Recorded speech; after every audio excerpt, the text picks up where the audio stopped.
sobre os desertos da vida cristã. Texto base nosso é Oséias capítulo 2, versículo 14. Não é na NVT, Vanessa, é na normal. Oséias 2, 14. Todos acompanhem aqui, a Vanessa vai colocar no telão.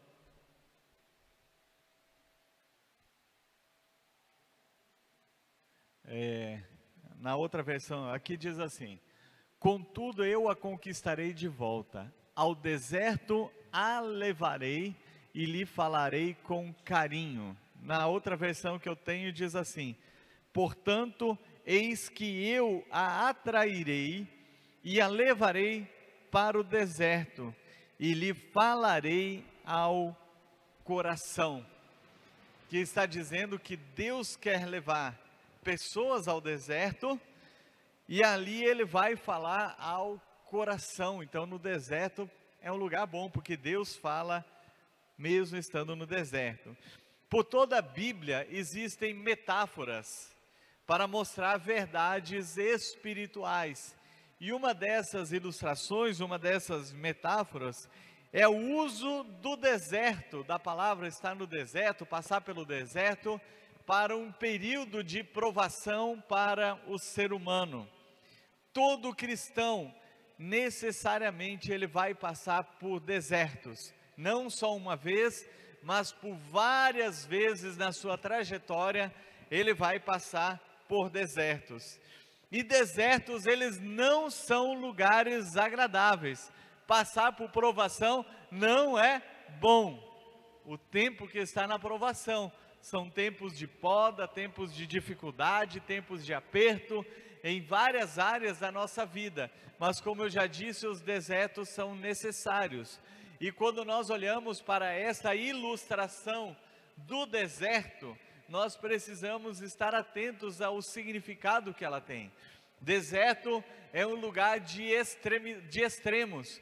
Por exemplo, durante o dia, a temperatura chega a 50, 55, às vezes, depende do deserto, até 60 graus Celsius. À noite, são temperaturas negativas. Em alguns desertos, que chega a dar 50 graus Celsius durante o dia, alcança 20 a 30 graus negativos à noite, na madrugada. Então, observe os extremos que existem nos desertos. Desertos também são lugares áridos. E assim como são as provações da vida cristã, as nossas emoções e a nossa vida, elas são colocadas à prova. E o que nós precisamos entender ao passar pelo deserto? Nós temos que ter um aprendizado, nós precisamos entender algumas coisas. Primeiro, que nós precisamos entender e ficar bem claro na nossa mente, que é Deus quem nos leva para o deserto. Nesse texto de Oséias diz: eu a atrairei ao deserto. Quem está dizendo que vai levar para o deserto? Atrair, Deus. Quando nós olhamos em Mateus capítulo 4, logo após o batismo de Jesus, logo após aquela testificação pública de que Jesus é o Filho de Deus, que Ele era o Filho de Deus, a voz bem audível vinda do céu: este é meu Filho amado, a descida do Espírito Santo em forma de pomba, ou seja, algo muito claro. A Bíblia diz que Jesus, ele foi impelido, foi conduzido pelo Espírito Santo ao deserto para ser tentado pelo diabo, e lá ele permaneceu por 40 dias. Então, com isso, a primeira coisa que nós não devemos fazer quando nós entendemos que é Deus que nos leva ao deserto, é não murmurar: ah, como que eu cheguei aqui? Foi o diabo que me trouxe. Não, foi Deus quem te levou para o deserto, porque Ele quer falar com você ali no deserto. Aqui o texto diz que Deus conduz, fala ao coração, ou seja, fala ao nosso espírito, porque Ele quer tratar de nossa vida ali no deserto. Foi no deserto que Deus deu todo o Pentateuco para Moisés. Foi no deserto que Jesus foi servido pelos anjos. Então o deserto, ele não é um lugar ruim, por assim dizer. Pode não ser agradável, mas não é um lugar ruim, porque é Deus quem nos leva para as provações que nós passamos em nossa vida.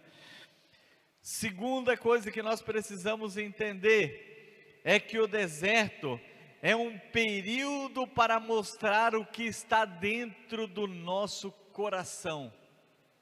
Quando nós estamos passando por provações, é porque Deus quer que sobressaia aquilo que está dentro do nosso coração.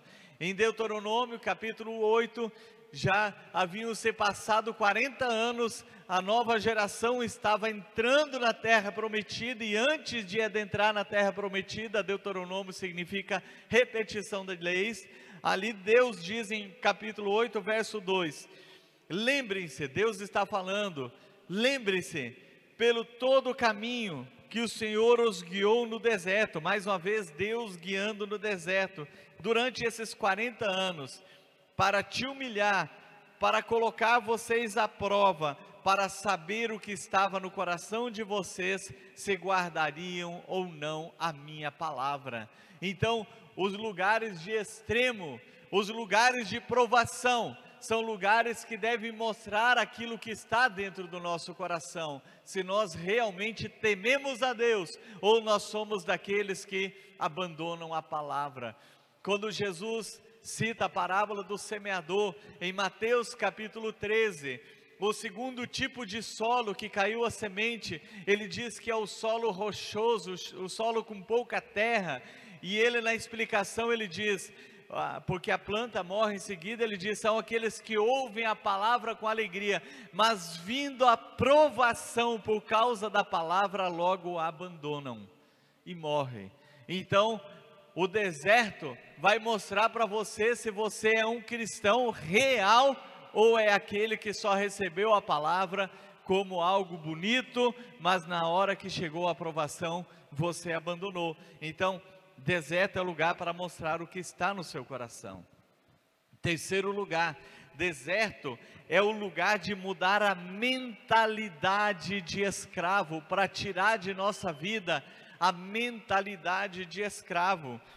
Ali em Êxodo capítulo 14, depois que eles atravessaram o Mar Vermelho, que foi quando a nossa missionária leu aqui no início do culto, no versículo 11 diz assim, disseram a Moisés, será que foi por não haver sepulturas no Egito, que você nos tirou de lá, para que morramos neste deserto? O que você fez conosco, tirando-nos do Egito? Quando eles saíram do Egito, os israelitas liderados por Moisés, eles eram como pessoas recém-convertidas, batizadas, que agora chegaram no momento da provação. Tudo havia se feito novo na vida deles. Eles estavam marchando triunfantes depois da noite da Páscoa, onde Deus operou um tremendo livramento. Eles encontraram graça diante dos egípcios. Eles, como escravos, saíram ricos, cheios de pedras preciosas, ouro, prata, peles, tecidos, tudo do bom e de melhor. Deus fez com que os egípcios entregassem para eles, até como pagamento pela escravidão. E agora eles estavam, na verdade não foi depois de atravessar o Mar Vermelho, mas quando eles estavam encurralados entre o Mar Vermelho e o exército de Faraó atrás. E eles estavam então ali, começaram a reclamar. Por quê? Porque a mentalidade de escravos ainda estava na vida deles. E Deus, ele já tinha conduzido pelo deserto, mas Deus queria que eles tirassem essa mentalidade de escravo. A Bíblia diz que nós precisamos mudar o nosso modo de pensar. Lá em Romanos capítulo 12, verso 2 diz, não vivam conforme os padrões deste mundo, mas deixem que Deus os transforme pela renovação da mente, para que vocês possam experimentar a boa, perfeita e agradável vontade de Deus. Então aquelas pessoas ali, elas ainda tinham uma mentalidade de escravos, apesar de Deus as tê-la libertado. E a Bíblia diz que nós devemos rejeitar a mentalidade de escravidão e tomar posse da identidade como filhos de Deus. O maior campo de batalha que nós enfrentamos não é lutando contra o diabo e contra os seus demônios, porque a Bíblia diz: resistam ao diabo e ele foge de vocês.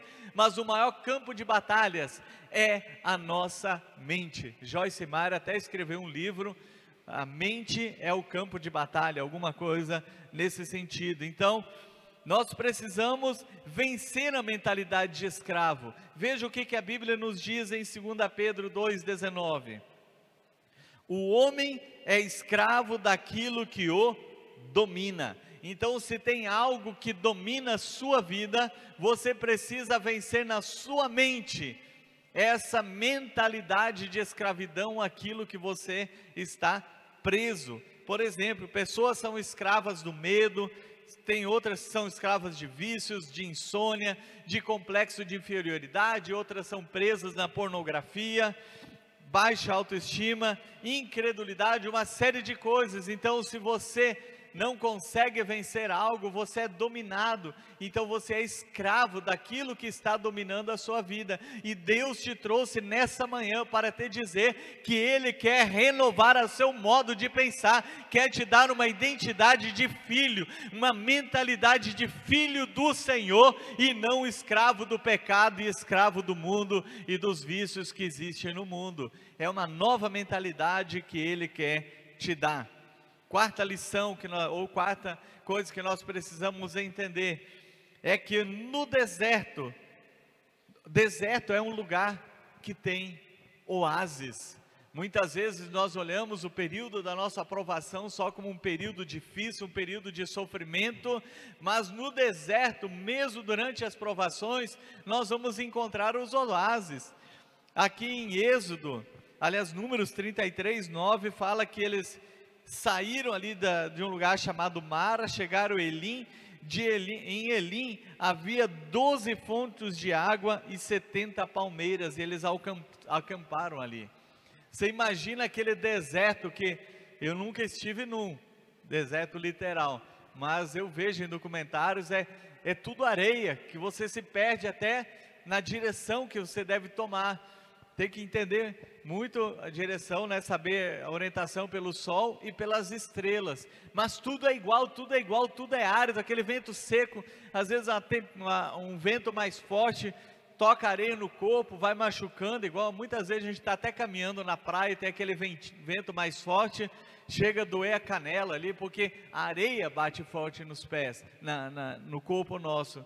Mas no deserto também existem oásis. Imagina aquela multidão caminhando, andando no deserto, e de repente eles se deparam com algo verde, muito verde, 70 palmeiras.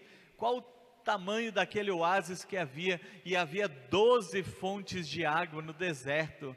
Aquilo trouxe refrigério, aquilo trouxe descanso. E eu quero dizer que mesmo no momento da sua aprovação, mesmo no momento do seu deserto, Deus vai colocar oásis na sua caminhada. A Bíblia diz que Deus conhece a nossa estrutura e Ele sabe que nós somos o pó, então ninguém é provado além daquilo que ele pode suportar. Existem desertos. E para finalizar, o deserto não é o seu lugar definitivo.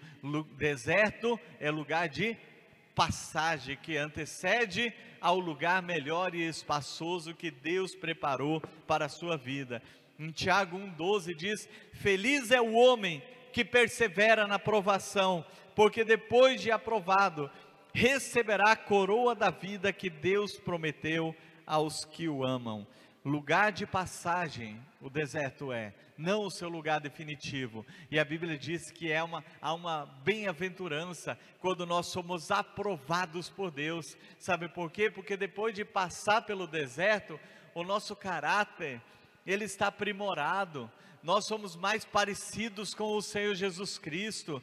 Jesus, ele ficou 40 dias no deserto, ele não ficou morando no deserto, ele ficou 40 dias, o povo de Israel, eles ficaram 40 anos por causa da murmuração, senão aquilo ia demorar 3 a 6 meses para eles chegarem na terra prometida. Então, deserto é o nosso lugar de passagem, do qual você precisa perseverar, para que depois você dê frutos melhores. Numa outra ilustração, Jesus nos compara a uma videira. Ele diz: eu sou a videira, vocês são os ramos. Todo ramo que estando em mim e que não dá fruto, ele corta, mas os que estão em mim frutificam, ele poda, para que depois dê frutos melhores. Lá no Rio Grande do Sul, agora já planta uva em muitos lugares, mas eu lembro muito bem, meu avô tinha parreirais de uva, e quando chegava o período próximo ao inverno, era o período de poda das videiras. O que eles faziam? Eles cortavam a maioria dos galhos, deixavam só os principais. E a uva, ela tem umas cascas secas junto dela que vão soltando. Então, por todo o inverno, quem não conhecia dizia que estava morta, porque não tinha folhas, não tinha frutos, só tinha aqueles ramos que pareciam secos por causa da cor deles e a parte das cascas assim caindo. Só que quando chega a primavera, eles começam a encher de brotos novos. Assim, então em setembro enche de broto novo, quando vai em outubro para início de novembro, ela enche de cachos de uva, e a partir de dezembro, janeiro, nós nos deliciávamos comendo ali debaixo daquele parreiral lá, as uvas deliciosas. Frutos bons, com mais quantidade, melhores do que os outros. Mas se alguém não podasse a videira, o que acontecia? As folhas cairiam todas no inverno, ele pareceria morto da mesma forma que parecia o outro. Quando chega na primavera, brota as flores, dá cachos de uva numa menor quantidade, só que as uvas ficam doentes, não são de boa qualidade. É isso que Jesus está nos ensinando aqui. Nós precisamos da provação para que seja podado, para que depois do tempo da prova, nós venhamos dar mais frutos e melhores do que os frutos anteriores. Então, vença os desertos da sua vida, porque você vai sair melhor do que quando você entrou. Amém?